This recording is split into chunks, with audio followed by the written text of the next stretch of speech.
And welcome, friends, to this, the Wednesday edition of the Grace Hour. We're broadcasting live here from our studios, which are located at the home of the Greater Grace World Outreach in Baltimore, Maryland. Great to be with you today, friends. Thanks so much for joining us for the Wednesday broadcast. And we hope you'll stay with us for the next 45 minutes or so as we'll again continue to develop our theme throughout this week on the Grace Hour, which is discovering the gifts of the Spirit. Today, we'll focus on one of those gifts, leadership, and ask the question, is leadership something that comes to someone by nature, or is it something that's nurtured?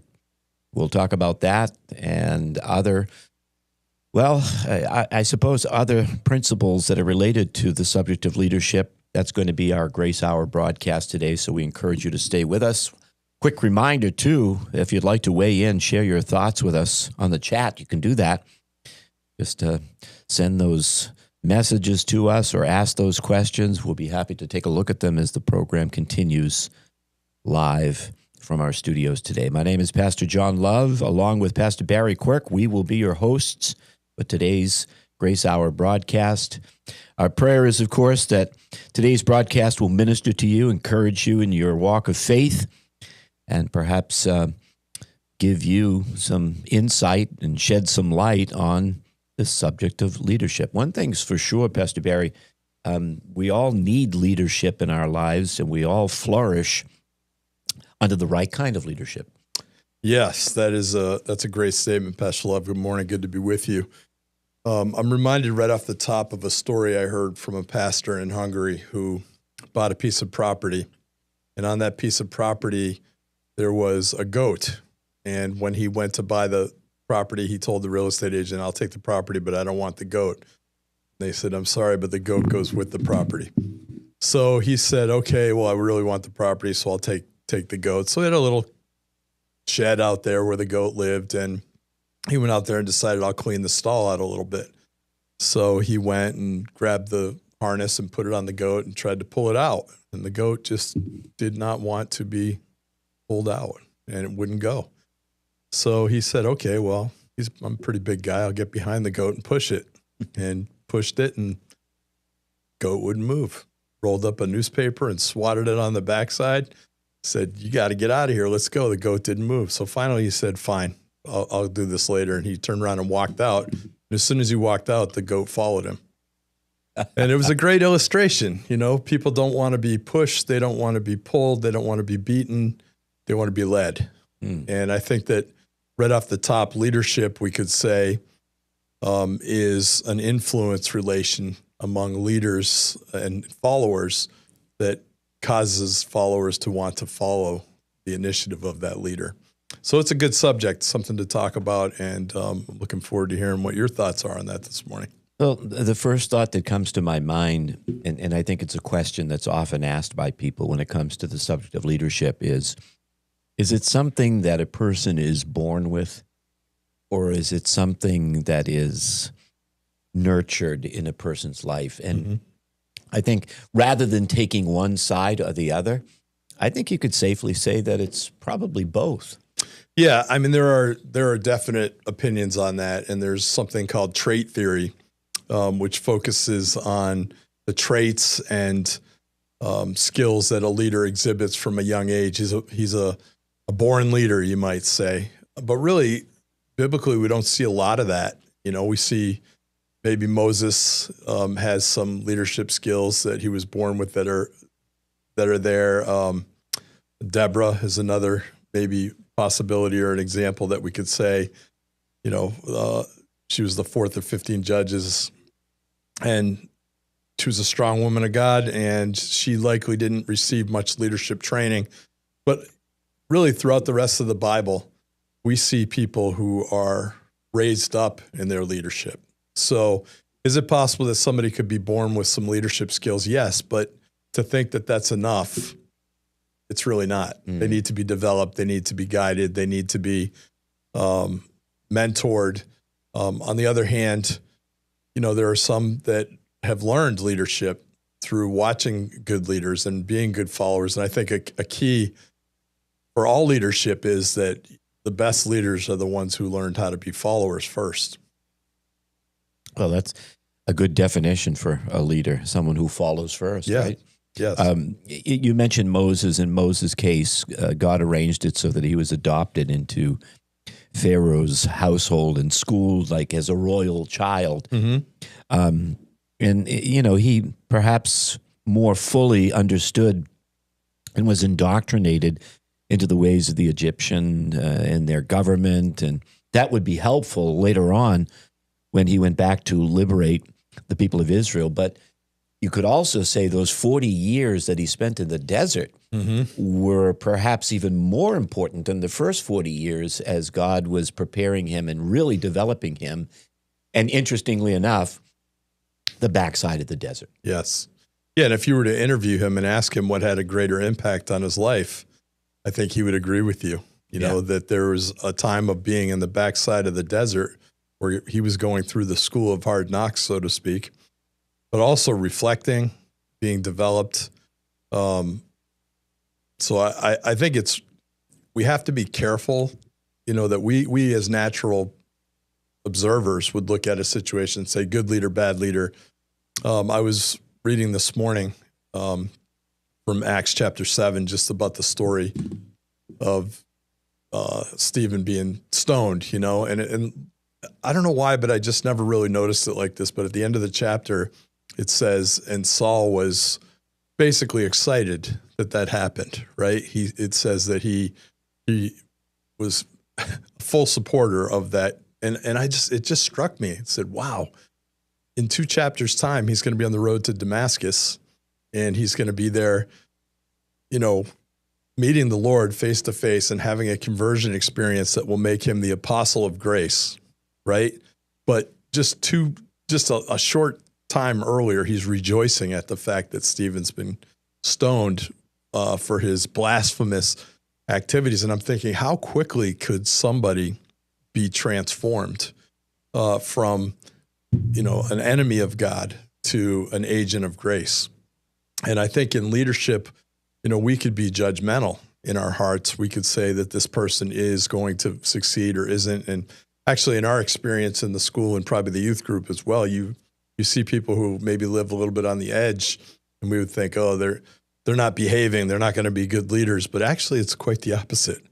They're not the wallflowers. I like the thought of Dr. Howard Hendricks in one of his teaching techniques. He says, a person who's a wallflower in the beginning could end up being a wallflower later on.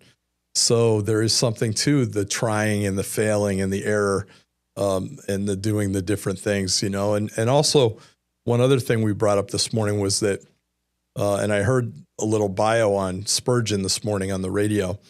And Spurgeon was 15 years old when he wandered into a church and heard a message on look to the Lord and you'll be saved. And it revolutionized his life. And here we are, this was in the 1890s or something. And here we are all these years later, 135 years later, and we are reading his devotionals, being ministered to by his life. And even though he was the prince of preachers, his life commitment was to share the gospel everywhere he went. He led people without his pulpit. He led people while he was in his pulpit. And the result was at his funeral, there were thousands and thousands of people in England who came to recognize this man. And it's just incredible how God is doing this raising up process. And some may have the skills in the beginning. Some may not even understand they have the skills. Amos is a shepherd from the herdsmen of Tekoa, and God raises him up to be used. And I don't know, it's an amazing thing to watch the hand of God in developing leaders, some with born traits, as you say, some with developed traits, but ultimately neither one being valuable unless God does something with it and the person is humble enough to operate that way. Yeah, humility is definitely the key. Verses that come to my mind about this subject when we think of leaders and the raising up of leaders is Psalm 75, verse 6, 7, and 8. It says, "For exaltation comes neither from the east, nor from the west, nor from the south, but God is the judge. He puts down one and exalts another." Yeah. That's amazing to me. Because sometimes, as you said, you can look at some people and you see, oh, there's potential for leadership. And yet sometimes that leadership potential is never realized, while you may not even look at someone else because you see no potential for leadership, and yet God will raise that person up. I've always thought in my heart that God doesn't have a problem raising people up. He might have some challenges bringing them down to a point where he can begin to raise them up and use them in positions of leadership. Like we mentioned Moses. Well, okay, did the palace of Pharaoh help to develop his leadership skills? Perhaps. But what about the one that would follow him upon his death, Joshua? That was 40 years of training under Moses' leadership. And he was being developed by God and used by God and prepared by God to take the children of Israel from the brink of the promised land and to lead them into that land. That's real leadership. But in both cases, and you mentioned it a moment ago, the one characteristic that really we see in their lives was failure. Yes. Right? Yes. John Maxwell wrote a book called Failing Forward. And he said, what makes the difference in people's lives, those that achieve so much and those that perhaps achieve so little? He says, is it family background? He said, not necessarily. Wealth? No, not really. Opportunity? No. He says, because sometimes two people with similar gifts, talents, and resources look at the same situation. One sees tremendous opportunity, the other sees nothing. High morals? No. The absence of hardship? For every achiever, he says, who has avoided tragedy, there's a Helen Keller who overcame extreme disabilities, or a Viktor Frankl who survived absolute horrors in the Holocaust. He says the real difference between average people and achieving people, leadership in their lives, is their perception and response to failure. Wow. That's really remarkable. Very. That might make you and I great leaders. Absolutely. Yeah. I mean, we learn. Yeah. I mean, we learn so much. And, the difference between maybe a natural leader and a spiritual leader is that a spiritual leader is not afraid to grow from his mistakes. And a natural leader maybe tries to cover up his mistakes because it has a poor reflection of who he thinks he should be. But I am convinced that God is looking for people who he can use and to demonstrate life. And how much more powerful is it to have, let's say in a marriage, you're married and you have a child, and your child is observing everything that's going on in your marriage. And sometimes they observe failure. They observe me treating my wife unkindly, or, whatever, an argument or something, or an assumption, or, an edict from the throne of dad. And at the end of the day, it's very obvious that was a bad edict and that I made a bad decision. And to be able to say to my child, hey, you know what? I blew it.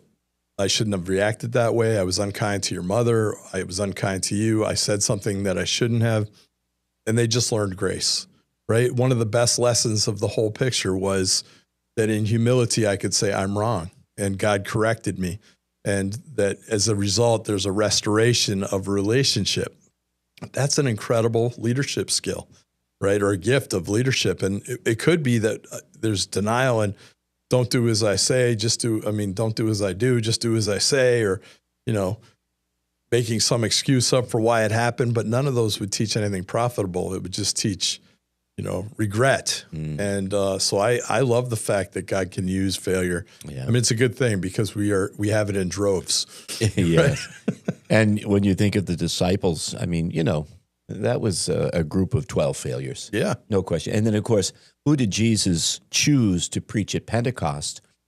The biggest failure of them all. Absolutely. Peter. Yes. And it's incredible because he was, think about his background, raised up from this humble backcountry of like a fisherman. And here he is. He's going to be an apostle of the Messiah, and he's going to preach at Pentecost, and he's going to write epistles. This is it's remarkable. God can do anything that he wants to do. We know that. He's sovereign.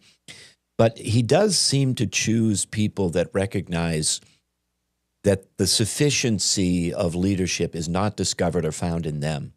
It's found in him. Yes. Paul said that. He said, not that we are sufficient of these things or anything that has to do with the ministry, but our sufficiency, it comes from God. Amen. And actually, when we consider who is God in that picture, who is God in the leadership picture, and what's our example?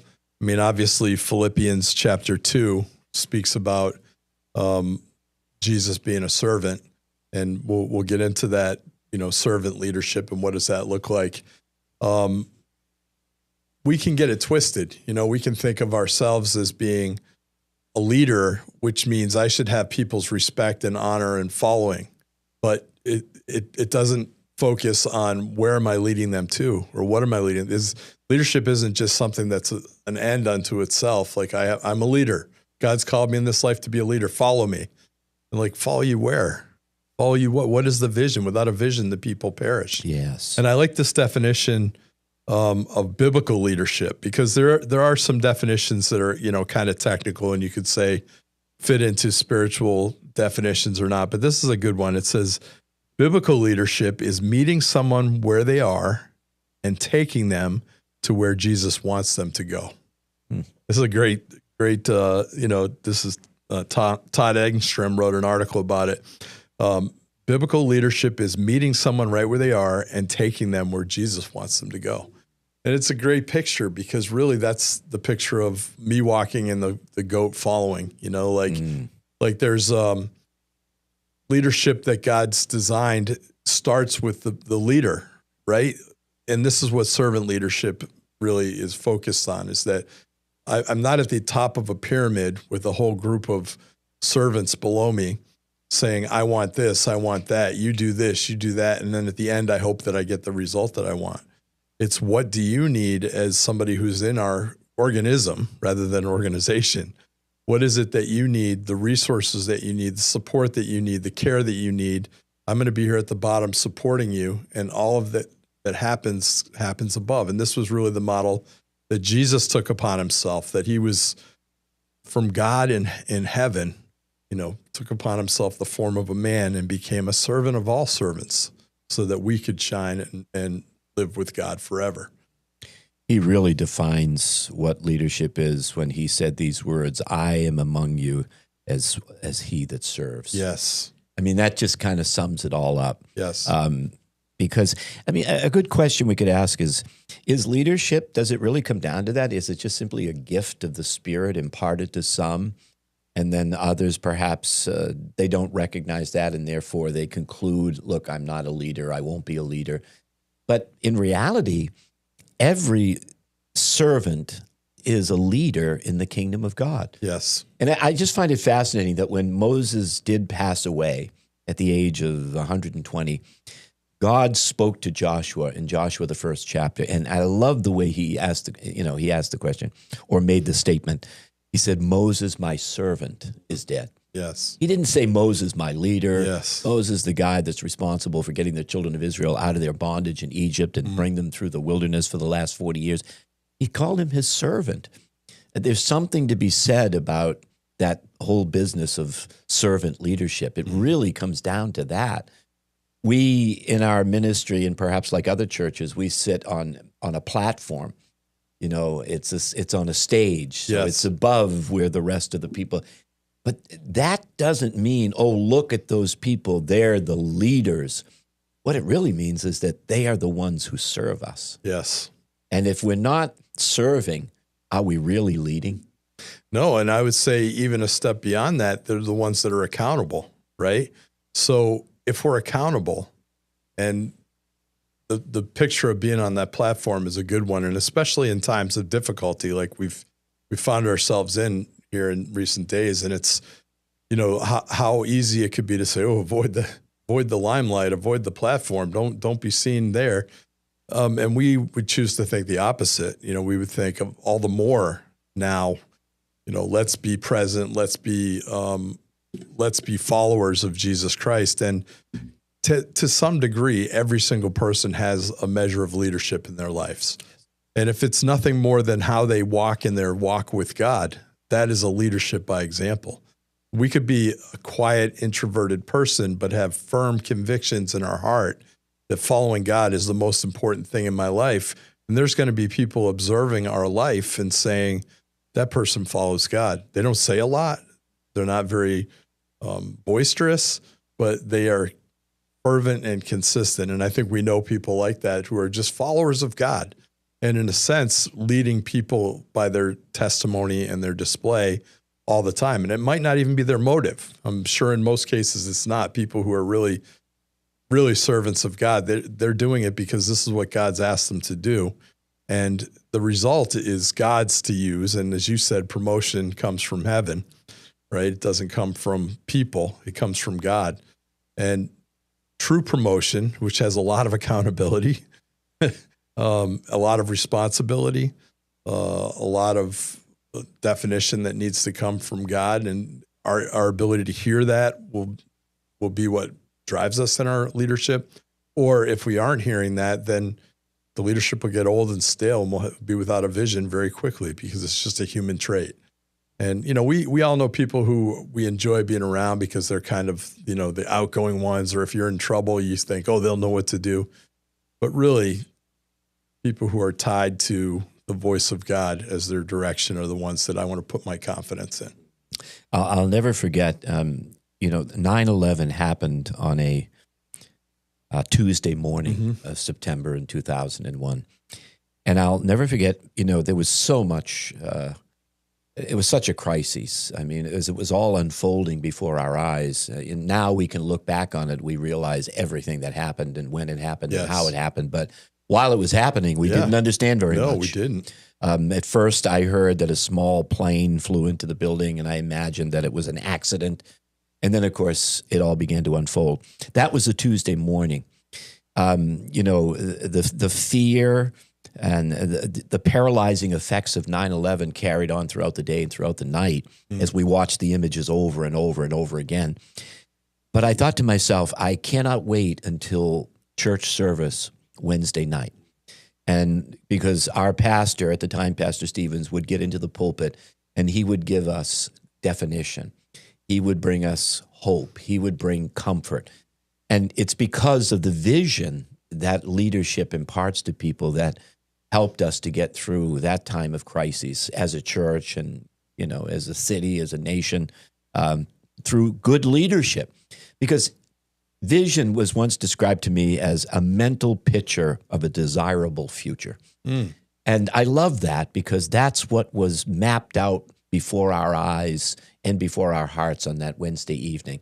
We left church service hopeful, confident in God, trusting him in a more deep way than we had in the past. And I mean, we could go on. And a lot of people struggled to go on after 9/11, but we could go on because we had someone in a position of leadership that was imparting vision to us.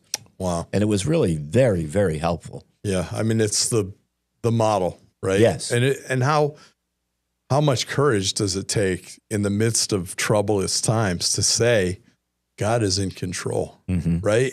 Because you have to stand up before people and point to something that they can't necessarily see. They could see the buildings coming down. They could see the Pentagon. They could see the things that were happening. And I remember also as it was unfolding, and a funny story, my wife was at a meeting, and it was in the early days of cell phones. We had cell phones, but they weren't so prevalently used. And I called and called and called, and she finally picked up her phone and said, I can't talk now, I'm in a meeting, and hung up and put it back in her pocketbook. And then an hour later, when I finally got a hold of her, I said, you do realize the world's coming to an end and our daughter's in kindergarten and I got to pick her up, right? And it was just so surreal. It was surreal. And I remember even, I had an appointment that evening in Washington, D.C., and I went on the appointment. It was a sales appointment. I thought, if they still want to have me here, it's going to be a good sale, so I'm going. But it was the strangest thing, like being in the city and not hearing any airplanes, because as you know, Dulles and National and BWI and those airports are right there. Not a single plane except for like a military jet circling around. And it was such an odd time. So there was no natural system to rest on. Like I could imagine Pastor Stevens getting up and to tell people, be strong and be courageous and God's on the throne. That is a big leap, you know? Yeah. But really, this is what leadership is. Leadership is not occupied with the external things, right? And even, although it has to take into consideration where people are at, that there could be people who are fearful, as I'm sure many people were still very shaken and, you know, are we going to have an all-out war or what's happening in our country? And to be able to proclaim the thoughts of God in the midst of that, that's the kind of leadership that I want to be around. Yeah, and we were so grateful that we had it at that critical time in our nation's history. Yes. Is leadership something that is earned, or I mean, we read here in Psalm 75 that, you know, it comes from God. He raises one up, he puts another down. Mm-hmm. So I guess we can't necessarily say that it's earned, but maybe a better way to describe it is that it can be recognized. Sure. And when it's recognized, then an investment can be made and a nurturing can take place and a developing of that leadership ability and skill, whether it's something that's come naturally or it's something that's being nurtured in them. You can develop that. Mm-hmm. So I wouldn't say that it's earned, because like anything and everything in our lives as believers, every good gift comes from above. It comes from God. Yes. So he gives it to us. But I think the danger that could potentially be found in leadership is that we start to look at ourselves and think, you know, this is who I am. You know, we hear it so often, I'm a self-made man. Yes. You know, and I earned my place in the company or in the church, when in reality, no. If we get to minister to anyone, whether it's behind a pulpit or in a nursing home or in a hospital room, it's really by the grace of God, isn't it? It really is. And you think about Saul and Barnabas, right, who were ministering unto the Lord, and that's when the Holy Spirit recognized and said, separate unto me Saul and Barnabas, right? Like they were ministering to the Lord, and that's what qualified them to be used as servants of the Lord. And in their activities, they were recognized because of their humility and following the voice of God. And it marked their steps along the way. And sure, they had their difficult times, and I'm sure moments of unbelief, or just like any human being would. But ultimately, they were tied to serving the Lord. And really, that's the kind, like when you think about leadership, can it be, you know, is it earned? Is it, and I always think of this, like the difference between commanding respect and demanding respect. Like if we demand respect as a leader, I'm the leader, you will respect me. You may get people who do that on the outside. We see that in some of these tyrannical countries like North Korea or something like that, that they're crying because the great leader is there in their midst, but it's all a big show so that they don't get their heads cut off, right? Yeah. Demanding somebody's respect versus your life commanding respect. And I think like the ultimate way that we command respect is by not demanding it. It's by walking in the steps that God has set before us as a leader and letting that be the thing that motivates us. Am I in God's mind for today, for my life?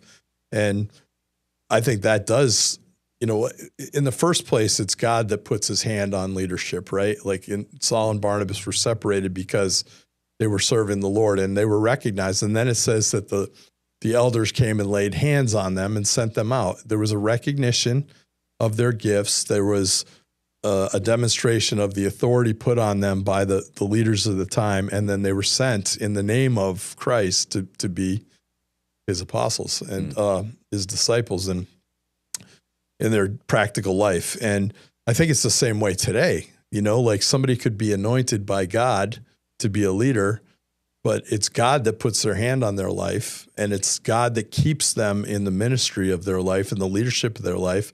And that's what brings followers. It's not like, you know, and there are, Steve Jobs was a guy who was a charismatic guy who was leader and had vision. And when he presented something, people wanted to follow him. So there is a natural charisma that could be followed. But there's something deeper and there's something more, and it causes us to stop looking at the outward charisma and natural leadership and good to look at, and the difference between Saul and David, right? Yeah. There's a leader. There's one that is raised up that looks attractive in my eyes. There's a person who's going to get the heart of God and follow it. And that's really one of the big differences, I would say, between natural leadership, spiritual leadership, and whether it's earned or whether it's developed or whether it's grown, all has to do with how much it's tied to God's mind for the situation. Yeah. And it's interesting, too, when you read, for instance, 1 Corinthians chapter 12, Romans chapter 12, and in Ephesians, the 4th chapter, it talks a lot about the gifts of God, the gifts of the Spirit. But there's no gift called leadership, which is interesting. I mean, there's teaching and preaching and the gift of helps and prophecy and a word of wisdom and working of miracles. And again, that list can go on for quite some time. But the point being is that there's no gift that says you will have the gift of leadership. Yeah. As you said, it's something that God sees in a person and begins to develop. For instance, David, he wasn't king of Israel overnight. That's right. He was taking care of his father's sheep, and nobody knew who he was, and nobody cared to know who he was. Yet God was raising him up. Yeah. Again, maybe not in the backside of the desert, but in the sheepfold. Might as well have been in the backside. Exactly. Right. And even John the Baptist, where is he? Yeah. Before his ministry begins in the New Testament, he is in the deserts and in isolation alone with God. Yeah. And that developing is taking place. So it's not so much what people can see that, is attractive about a person. And natural ability, as you just shared, might not cut it in the kingdom of God. That's right. It takes a spirit-filled, gifted person. Yeah. Yeah, I agree. And, like Nehemiah lifted up the vision, and people followed because he was lifting up the vision, not because he was promoting himself as the answer, not because he said, I need you to be followers of me, but here's the vision. And the fact that he had a heart after, I want to follow God's mind for this situation, caused other people to be drawn into that vision, right? And there's a good verse here in 1 Timothy chapter 4, verse 16, where Paul says, take heed unto thyself and unto thy doctrine.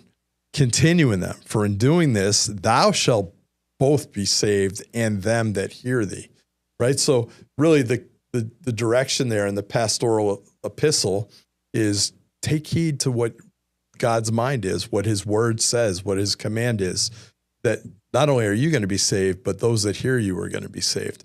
And that's like a great issuing of the gift of leadership. You're right. It doesn't say there are other gifts that are listed, pastor, teacher, apostle, all those things. But in each one of those, the gift of leadership is a very big part of it, but in a very different way. Right. Right. In some, they are the leader. In others, they are not. They're followers, but in a sense are leading people in their following. And it's like, what is the constant there? That, I need to know God's mind. I need his word in my life. I need his character in my life. I need to know what his purpose is in my life. And along the way, he very well could be leading us to become somebody that's a leader, but it's done with his hands and not our own. Yeah. Amazing. You think of Jesus and the upper room discourse. The first thing that we read about is that he girded himself with a towel. Yes. And he began to wash the feet of his disciples. Yes. And then instructed them to do the same thing for one another. That image, it should be, when you see that, you think, no, this is wrong. It should be the other way around. They should be girding themselves with a towel and washing his feet. But that's not the leadership model that he wanted his disciples to learn. That's right. And it was to serve and to minister and to wash people's feet. We're not talking literally here, but you have a ministry where if you can help someone to get back on their feet after they've stumbled, if you can help someone to put their bad past behind them and to look ahead into the future and to have hope in their hearts, these are the kinds of things that God is looking for in the hearts of his leaders today. Yes, absolutely. And I think about, we remember that message that Pastor Schauer preached, the closet, the towel, and the table. And it's really a discourse at the end of John chapter 12 and the beginning of John 13. It speaks about how Jesus departed and he hid himself from them in a closet of meditation and refreshment, really is what it's saying. He went into the closet alone, the place alone before the Lord, so that he could meditate and be raised up in his thinking with God. And he left there, and then he goes in and he girds himself up with a towel, the same thing. And then he began to minister to the disciples by washing their feet once again. And then that was the thing that ended up taking them to the fellowship at the table was, look at the way that Jesus' love is commended toward us, that he is serving us in a way that is very demonstrative. I don't know how you could walk away from that experience and say, as a leader, we need to be ones that are raising up people to serve us.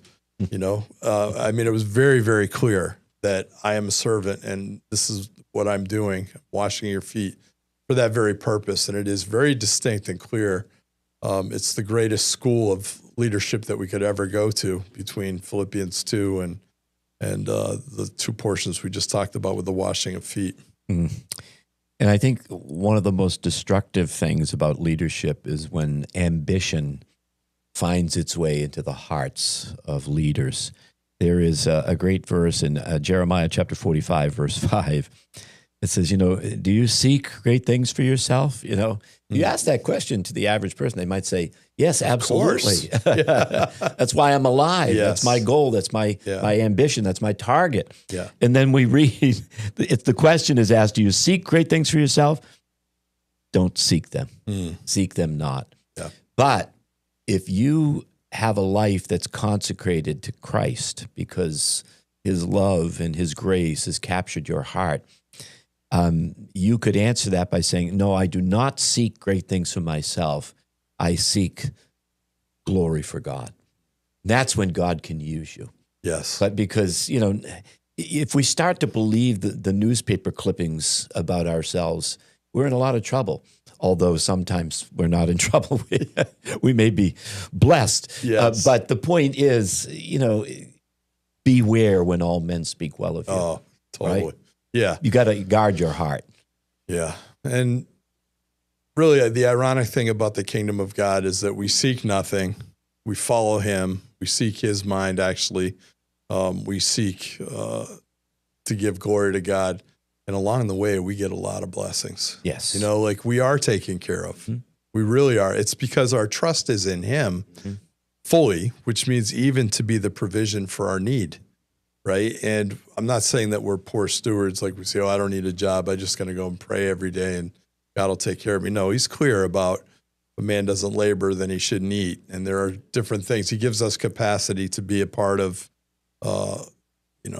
the call that he has for our lives. But ultimately, do we trust him for every area of that?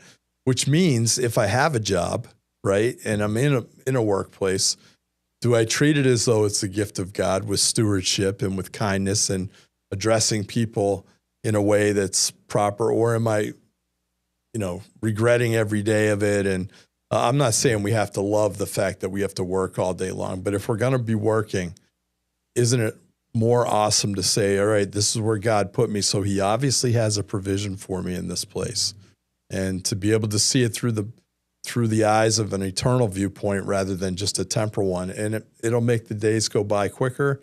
Also, we'll see a ministry in it to people. What is that ministry? I don't know, but maybe it's to the person who's casually observing you do that mundane job over and over, and they say, how is it that every day you come in here, you have a joy in your heart and a pep in your step? How is that possible? And it's like, well, this is what God's done in my life, and this is the provision that he's given me, and I don't regret that provision. And yeah, but don't you want more for your life? And I want whatever God has for my life. And it is more even when it's not, right? And, there's a distinction. Maybe a couple of quick thoughts here about leadership and bosses. Leaders have become servants, right? Bosses are self-serving. Everything that they do is really self-serving. Leaders serve others. Bosses are concerned with position.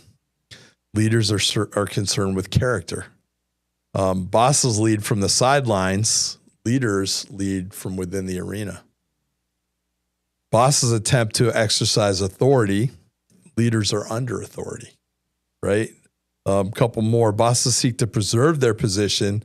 Leaders seek to train, develop, and replace themselves with others, right? This is a beautiful thing. Like God leads us into a place and says, develop others to take over that place. And maybe you go do it again somewhere else. But it's always developing. Bosses demand authority. Leaders let their lives command authority. So these are just some things about servant leadership. And the picture in our mind of the way that Jesus did it is he didn't sit at the top of the pyramid and say, I'm the big boss and everybody listen to me. Although his life clearly made it clear that that was the case. But it was by his actions and his humility and his love and his desire to serve us by love that he gives us a very great picture, which is the pyramid is upside down and he's at the base of it with the support and the leadership and the serving of others, which really is a model for the way that we should be walking in our own lives. Yeah. And as you described the difference between leaders and bosses, before coming into the ministry, I worked for both. Yeah. I can clearly and vividly remember the bosses, and I can clearly and vividly remember the leaders. Yeah. And it was always such a joy to work under the leaders. Yes. Because they always worked with you. Yeah. They were, as you said, they weren't on the sidelines. They were right there in the field of play. Yeah. Yeah. And the vision that somebody has, it's a great thing to be a part of a move of God when something is happening. And at the end of the day, be able to say, man, thank you, God, for this team, right, that you gave us that could produce this work. I don't want all the work. I don't want the glory. What glory? The glory goes to God. Yeah. So why are we even concerned about that? And I think it's a far more glorious day when at the end of it I can say, I don't know how it happened today, God, but we found ourselves perfectly in the center of your plan, and we watched your provision take us through a tough situation, and at the end of the day, your glory was raised, and we're just so happy to be a part of it. It's so much more rewarding. Yeah. Then, hey, look at me, look what I did, look how I led this troop through this battle, and at the end of it, the troop is bitter. The victory is very short-lived and temporal, and there's no glory to God. Wow. Well, some great thoughts on the subject of leadership, and it is rooted in God. It's rooted in the spiritual gifts that God imparts to those who function in those positions of leadership. We're so grateful for them. And remember, friends, as we close the broadcast today, wherever you are, whoever you are, there's an opportunity for you to lead. Again, a good definition of a leader is a follower who just simply follows first. Yes. Take the first step. Don't be surprised if you see others following in your footsteps. Pastor Barry, thanks for joining us today. Hey, thank you, Pastor. Always good to have you here in the studio with us. And quick reminder, friends, the Thursday edition of the Grace Hour coming up a little less than 24 hours from now. We hope you'll tune in then. And please don't forget to subscribe to the show on YouTube, Apple Podcasts, Google Podcasts, and everywhere else where you can find the ministry of the Grace Hour. Until tomorrow, may God bless you.